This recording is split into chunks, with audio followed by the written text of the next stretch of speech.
बिस्मिल्लाहिर्रहमानिर्रहीम। अस्सलाम वालेकुम दोस्तों। पॉलिटिकल फ़िलासफ़ी में आज हम डिस्कस करेंगे कि रूसो क्या कहते हैं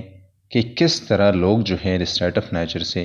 एक सोशल कंट्रैक्ट की तरफ जाते हैं, या क्यों लोग जो है वो सोशल स्टेट ऑफ नेचर से वो क्यों सोशल कंट्रैक्ट की तरफ जाते हैं, पॉलिटिकल कम्युनिटी की तरफ जाते हैं, रियासत की तरफ जाते हैं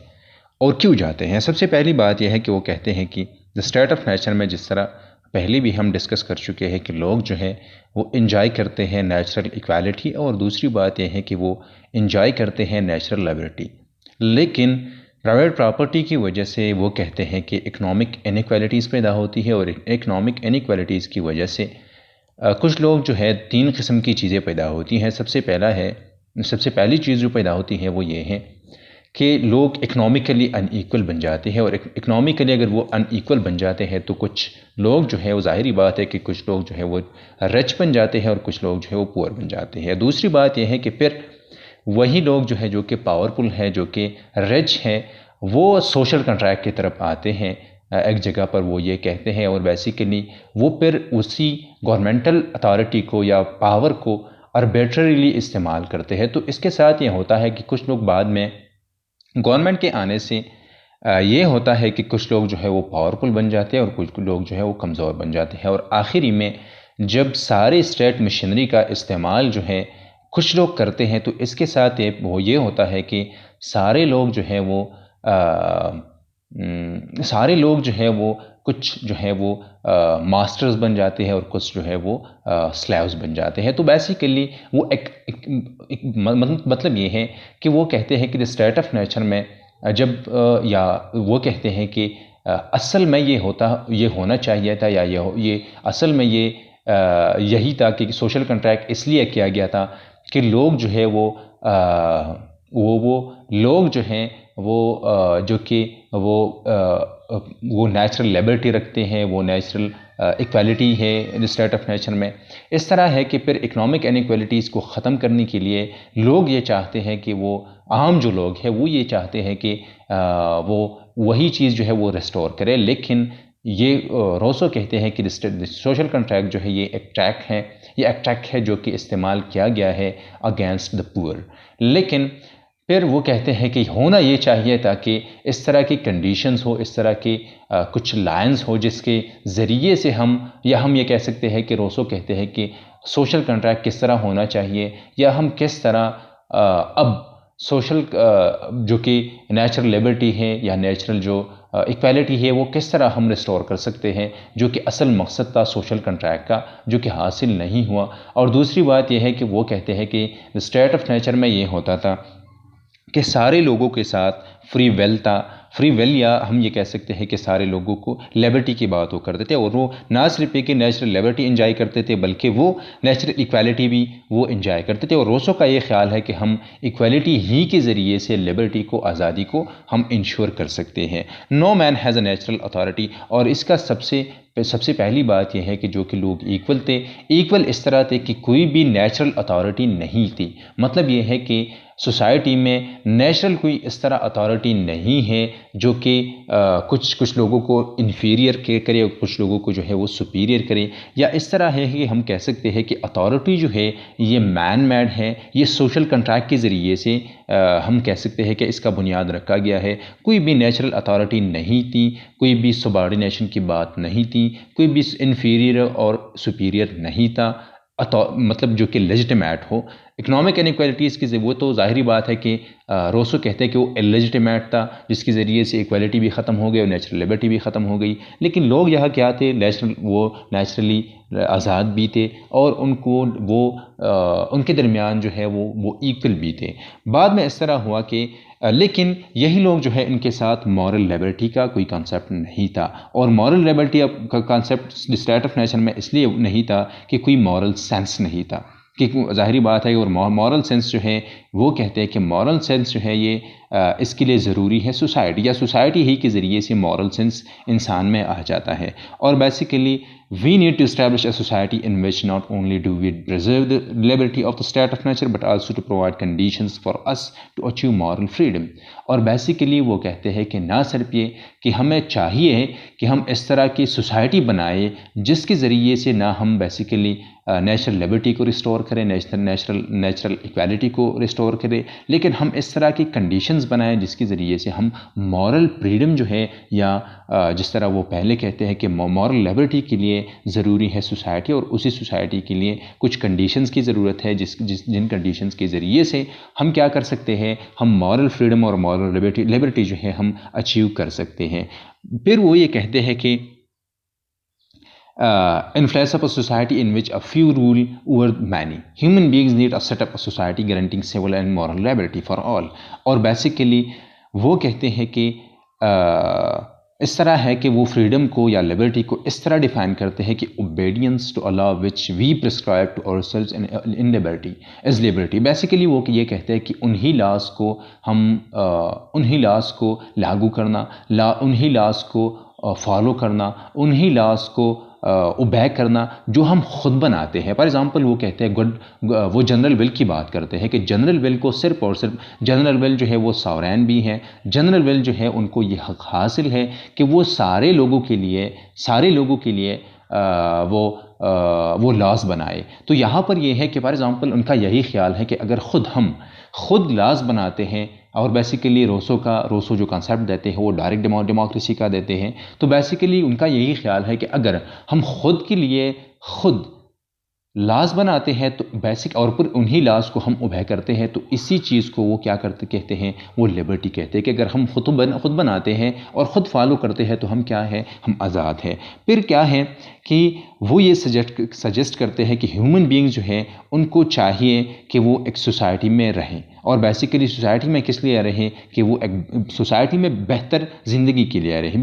but he is also makes it clear that this society has to be organize on certain lines. वो ये कहते हैं कि जिस तरह फॉर एग्जांपल वो कहते हैं कि जो कि रिच ने एक ट्रैक इस्तेमाल किया पुअर के ख़िलाफ़, उस तरह नहीं होना चाहिए जो कि सोशल कॉन्ट्रैक्ट बनाया गया, और ऑस्टेंसिबली जो है लोगों को ये कहा गया कि ये हमारे सबके मफादात के लिए, लेकिन उस तरह नहीं था। वो कहते हैं कि सोसाइटी सर्टन लाइन्स पर होना चाहिए। मतलब ये है कि एक एसोसिएशन जो है जो कि लाजमी है, जिस एसोसिएशन के ज़रिए से हम जो कि मकासद हैं, जो कि मॉरल लिबर्टी है, जो कि नेचुरल इक्वालिटी और नेचुरल लिबर्टी है, हम हासिल कर सकते हैं। मतलब यह है कि उनका ख्याल ये है कि हर सोसाइटी में, हर माशरे में हम जो है नेचुरल लिबर्टी, नेचुरल इक्वालिटी और नेचुरल जो कि मॉरल लिबर्टी है हम अचीव नहीं कर सकते। सर्टन लाइन्स जो है वो लाजमी है। The problem is to find a form of association which will defend and protect with the whole common force of the person and goods of each associate। और बेसिकली एसोसिएशन इस तरह ज़रूरी है कि वो ना सिर्फ ये कि सारे लोगों के मफादात को वो प्रोटेक्ट करती हैं, वो डिफेंड करती हैं, और बेसिकली सारे लोगों ही की फोर्स से, मतलब यह है कि यहाँ पर वो जनरल विल की बात करते हैं कि सारे लोगों के मफादात का ख्याल रखेंगे, सारे लोगों के ही यूनिटी के ज़रिए से, सारे लोगों की मर्ज़ी के ज़रिए से हम सारे लोगों की मफादात को डिफेंड कर सकते हैं, हम प्रोटेक्ट कर सकते हैं। और काम क्या होगा कि जो कि जनरल विल है, जो कि सारे लोग जो इकट्ठे हो चुके हैं एक एसोसिएशन में, वही एसोसिएशन उसका काम ये है कि सारे लोगों को फ़ायदा पहुंचाए, goods of each associate, and in which each while uniting himself to with all may still obey himself alone and remain as free as before। और बेसिकली अगर यही सारे लोग जो कि कॉन्ट्रैक्ट कर चुके हैं, ये एक एसोसिएशन में शामिल हो चुके हैं, ये इनमें यूनिटी आ गई है, तो बेसिकली इस तरह है कि अगर ये आज़ाद इस तरह रह सकता है कि अगर फॉर एग्जांपल एक इंसान जो है अपनी मर्ज़ी से एसोसिएशन में शामिल हुआ है, एसोसिएशन सारे काम वो करता है जो कि वो चाहता है, तो ये मतलब और बेसिकली वही लाज बनती है जो कि वो चाहता है। तो बेसिकली इस तरह है कि और ये ख़ुद उबे भी करता है, वही लाज ये उबे करता है, वही पॉलिसीज़ ये उबे करता है जो कि ये ख़ुद चाहता है। तो अगर फॉर एग्ज़ाम्पल रोसो कहते हैं कि अगर इंसान ख़ुद लाज बनाते हैं और फिर वही लाज ख़ुद उबे करते हैं, तो इस तरह है कि हम इंडिविजुअल लिबर्टी को इसके ज़रिए से, इसी के ज़रिए से हम नेचुरल लिबर्टी को और नेचुरल इक्वालिटी को जो है हम रिस्टोर कर सकते हैं। और बेसिकली इस प्रॉब्लम के लिए सोशल कंट्रैक्ट जो है रोसो के साथ एक सोल्यूशन है कि हम सोशल कंट्रैक्ट करें, लेकिन सोशल कंट्रैक्ट के बाद एसोसिएशन जो है इस तरह लायंस पे होगा जिसके ज़रिए से ना सिर्फ ये कि सारे लोगों के मफादात का तहफ़्फ़ुज़ हो, सारे लोगों को की मर्ज़ी इसमें शामिल हो और वही काम ये एसोसिएशन करे जो कि सारे लोग चाहते हैं। और सोशल कंट्रैक्ट जो है basically the contract states that each of us put his person and all his power in common under the supreme direction of general will. और उस कंट्रैक्ट में ये कहा जाता है कि सारे लोग जो हैं वो अपनी सारी राइट्स को और सारी इख्तियारात को क्या करते हैं, सरेंडर करते हैं in the supreme direction of general will. और जनरल विल क्या है कि फॉर एग्जांपल वो कहते हैं कि जनरल विल जो है वो विल ऑफ ऑल नहीं है। विल ऑफ ऑल में ये है कि लोग अपनी मफादात के लिए काम करते हैं। जनरल विल में ये है कि सारे लोगों की मर्ज़ी शामिल है, लेकिन सारे लोगों की मर्ज़ी जो है वो सारे लोगों की को फ़ायदे के लिए है, कॉमन इंटरेस्ट के लिए है। और इसी जनरल विल के लिए लोग क्या करते हैं, सारे अपने सारे इख्तियारात को सरेंडर करते हैं। And in our corporate capacity we receive each member as an indivisible part of the whole. और हम शामिल होते हैं जो कि सोशल कंट्रैक्चुअल है, जो कि एसोसिएट्स है, वो ये कहते हैं कि हम अपने सारे इख्तियारात को सरेंडर करते हैं जनरल विल को, और इसके बाद हम इस एसोसिएशन का हिस्सा हैं। हम हमारे दरमियान जो है एक यूनिटी पैदा होती है, तो एज अ होल पैदा होता है, और वही हम इनडिविजिबल पार्ट है। लोग जो कि एसोसिएट्स है, जो कि मेन है, वो कहते हैं इस होल का। At once in place of individual personality of each contracting party, this act of association creates a corporate and collective body. इसके साथ ये होता है कि एक collective body वजूद में आती है। This public person so formed by the union of all other persons, और ये एक पब्लिक पर्सन बन जाता है, जो कि फॉर एग्जाम्पल मेरे ख्याल से हॉब्स ये कहते हैं कि जब लोग सोशल कंट्रैक्ट करते हैं तो ये होता है कि एक यूनिटी वजूद में आती है, एक पर्सन वजूद में आता है, और पर्सोना जो है सारे लोग जो है वो इकट्ठे होते हैं एक रियासत में। एग्जैक्टली यहाँ पर वो भी रोसो का भी यही ख्याल है कि लोग एक यूनियन बनाते हैं, लोग एक हॉल बनाते हैं जिसमें सारे लोग शामिल होते हैं। नाउ टैक्स नेम, और बेसिकली जो कि सोशल कंट्रैक्ट के बाद जो कि एक पब्लिक पर्सन बन गया है, इसी पर्सन को कुछ हम नेम्स देते हैं। इसको या हम रिपब्लिक कहते हैं या हम बॉडी पॉलिटिक कहते हैं। It is called by its member state when passive. इसके जितनी भी एसोसिएट्स है, जितनी भी मेंबर्स है, जो कि जितनी भी लोग जिन्होंने कंट्रैक्ट किया है, वो जब ये पैसिव होता है इसी एंटिटी को, इसी एसोसिएशन को ये क्या कहते हैं, स्टेट कहते हैं। और जब एक्टिव होता है तो ये सावरेन कहता है इसी पब्लिक बॉडी को, पब्लिक पर्सन को, इसी एसोसिएशन को। और पावर तब कहता है जब ये कंपेयर करते हैं दूसरी इसी तरह की एंटिटीज़ के साथ, इसी तरह की एसोसिएशंस के साथ। फॉर एग्ज़ाम्पल इस तरह है कि पाकिस्तान के लोगों ने फॉर एग्ज़ाम्पल यह कंट्रैक्ट किया, तो जब इंडिया के लोगों ने भी एक कंट्रैक्ट किया है और वहाँ पर भी इस तरह एंटिटी है, तो ये लोग जो है ऐसी जब कंपेयर करते हैं तो ये पावर कहते हैं लोग इस एंटिटी को, इस एसोसिएशन को। Those who are associated in take collective in the name of people. और कलेक्टिवली ये क्या कहते हैं, इनको सिटीजन कहा जाता है या पीपल कहा जाता है। Severally are called citizen, severally are called जो है ये इनको सिटीजन कहा जाता है। As sharing in sovereign authority and subjects as being under the law of the state. ये खुद भी सावरेन है और ये खुद सावरेन को ओबे भी करते हैं। जितनी भी लोग हैं फॉर एग्जांपल, ये सावरेन किस तरह है कि ये लॉज खुद बनाते हैं, ये पॉलिसीज़ खुद बनाते हैं, और ये सब्जेक्ट टू सावरेन किस तरह है कि फिर वही लॉज जो है जो कि इन्होंने खुद बनाई है, ये लागू भी करते हैं खुद पर, ये फॉलो भी करते हैं और ये ओबे भी करते हैं। और इसी स्टेट की, इसी सावरेन की लॉज को क्या करते हैं, ये ज़िंदगी इसी की अंडर गुजारते हैं। और बहुत आसान अल्फाज में ये है कि रोसो ये आइडिया देते हैं कि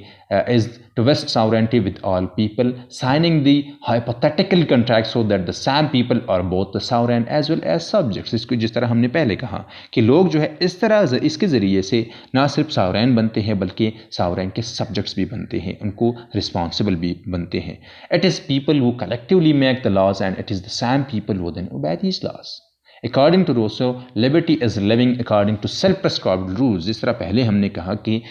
लिबर्टी वो कहते हैं कि वही है, आज़ादी ये है कि हम खुद जो लॉज बनाते हैं, रूल्स बनाते हैं, हम उन्हीं लॉज और उन्हीं रूल्स के अंडर ज़िंदगी गुजारें। In civil society all the people are free because they live in as subjects under laws which they have framed themselves. और सिविल सोसाइटी में इन लोगों ने मॉरल लिबर्टी जो है वो हासिल किए हैं। क्या है मॉरल लिबर्टी? इस तरह कि ये लोग उन्हीं लॉज के तहत ज़िंदगी गुजारते हैं जो कि इन्होंने ख़ुद बनाए हैं। तो अगर इन्होंने ख़ुद बनाए हैं तो लोगों ने मॉरल लिबर्टी जो है वो अचीव कर चुके हैं। नेचुरल लिबर्टी जो है सिविल सोसाइटी के बाद वो अचीव कर चुके हैं। वजह यह है कि ये जिन लॉज के तहत ये ज़िंदगी गुजारते हैं तो बेसिकली उन्हीं लॉज को ये ओबे करते हैं और ख़ुद पर लागू करते हैं। एक अहम बात जो लाजिमी है वो ये है कि वो कहते हैं कि द स्टेट ऑफ नेचर में जब इकनॉमिक इनइक्वालिटीज़ के ज़रिए से पॉलिटिकल इनइक्वालिटीज़ भी और मॉरल इनइक्वालिटीज़ भी पैदा होती है अगर एसोसिएशन को गलत तरीके से हम बनाते हैं। जो कि वो कहते हैं कि जिस तरह रिच ने एक सोशल कॉन्ट्रैक्ट इस्तेमाल किया पुअर के ख़िलाफ़, तो वहाँ पर क्या हुआ कि इकनॉमिक इनइक्वालिटीज़ के ज़रिए से मॉरल और पॉलिटिकल इनइक्वालिटीज़ वजूद में आया। लेकिन अगर हम सर्टन लाइन्स की बात करें, जनरल वेल की बात करें, तो रोसो कहते हैं कि हम ना सिर्फ ये कि इकनॉमिक इक्वालिटीज़ हम हासिल कर सकते हैं बल्कि हम मॉरल और पॉलिटिकल इक्वालिटी और मॉरल और पॉलिटिकल लिबर्टीज़ भी हासिल कर सकते हैं। If we establish a society following these steps, अगर हम जनरल वेल पर ही सोसाइटी को बिल्ड करते हैं, हम इस्टेब्लिश करते हैं, we replace the natural liberty of the state of nature with civil and moral liberty. तो हम रिप्लेस करते हैं या हम कह सकते हैं कि हम रिस्टोर कर सकते हैं नेचुरल लिबर्टी को in the form of civil and moral liberty. These two kind of liberty can only exist if sovereignty in civil society is vested, not simply in the people but more superficially in the general will of the people। और ये हासिल हम कर सकते हैं कि अगर sovereign power सारे लोगों के साथ हो, सॉवरेन पावर जो है जनरल विल के साथ। और जाहिर बात है कि जनरल विल को जिस तरह पहले हमने कहा कि जनरल विल वो है जिनके ज़रिए से सारे लोगों के लिए सोचते हैं, सारे लोग कॉमन इंटरेस्ट के लिए क्या करते हैं, सारे लोग कॉमन इंटरेस्ट के लिए सोचते हैं। तो द स्टेट ऑफ नेचर के बाद जो कि इकनॉमिक इनइक्वालिटीज़ आई, इकनॉमिक इनइक्वालिटीज़ के बाद जो हैं वो कहते हैं कि हम सिविल सोसाइटी को अगर इस तरह के जनरल वेल पर बिल्ड करते हैं, इस्टेब्लिश करते हैं और सॉवरेन इस तरह की सोसाइटी हम बनाते हैं, एसोसिएशन बनाते हैं, तो हम ना सिर्फ ये कि हम रिस्टोर कर सकते हैं in the form of civil and political liberties and moral liberty जो कि नेचुरल लिबर्टी है वो, लेकिन ये भी है कि हम अपने ख़ुद को पॉलिटिकल इनइक्वालिटी से भी बचा सकते हैं। हम कुछ इस तरह होगा कि इस तरह की सिविल सोसाइटी से जनरल विल के ज़रिए से ये होगा कि ना कोई पॉलिटिकली पावरफुल होगा, ना कोई कमज़ोर होगा, ना कोई मास्टर होगा, ना कोई स्लेव होगा, ना कोई हम कह सकते हैं कि इस तरह होगा कि ना कोई आज़ाद, मतलब स्लेव की बात अगर हम करते हैं तो हर कोई जो है वो आज़ाद होगा मॉरली और पॉलिटिकली।